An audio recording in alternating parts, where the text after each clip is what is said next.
All right, guys, here it is. I finished restoring the motor on this 1936 Emerson Roundnose 85641. And this is the first year of the Roundnose with a 2.3 amp motor. It's a little bit nicer finish than the later ones you see. The vents are a little bit smoother looking, I think. So I was able to put in a lavalier, and if you'll notice versus my last video showing this fan, this tip here is actually from a different lavalier model. I just swapped it on to the 3-speed guts inside. So this looks a lot more, kind of blends in better with the look of the fan versus the brass one.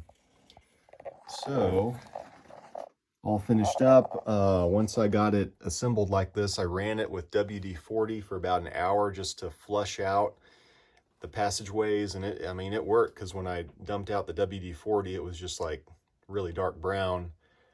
So that's a way to kind of flush out any kind of residual rust you didn't get when you were cleaning the fan with the parts disassembled. So now it's probably about half full with zoom spout oil. There's no point in filling it fully until it's hung. So I want to give you a quick run demo here. It's set on low speed now, so I'll go ahead and plug it in. All right, here we go.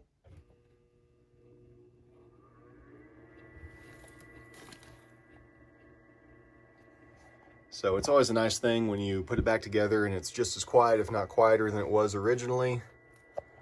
It pulls exactly the same amount of power as before. And of course, this has all new wiring when I rewired it. Everything from the speed coil down to the switch is brand new. And now this is going to have about a 9-inch down rod. So this is a 12. So I'm going to have a little bit more wire sticking out when it's done. Let me go ahead and show you that as well.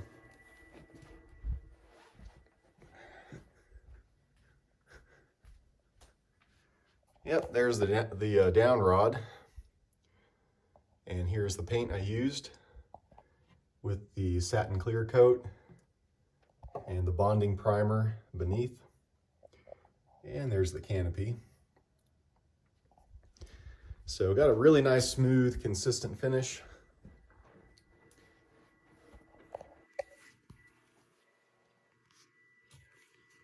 All right, so let me flip it off. I timed this before. This rotor takes about 2 minutes and 11 seconds to completely spin down. So that's a really good number. That's among the best I've seen. Let's put it to high. So because this is an AC induction motor, high, medium, low without blades, it's going to give you the exact same RPM, just with a different power draw. So on high, it's pulling the nameplate 2.3 amps. On medium, drops to 1.75, and then on low, 1.6.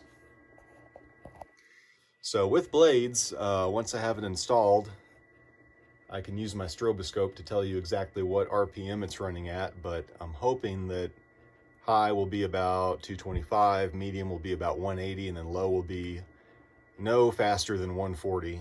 If it's faster than 140, I'm gonna have to do a wall controller, which I typically like to avoid because they can be a little bit loud depending on the fan.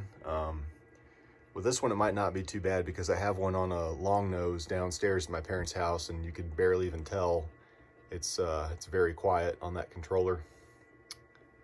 But anyways, it's kind of hard to tell until you get blades mounted.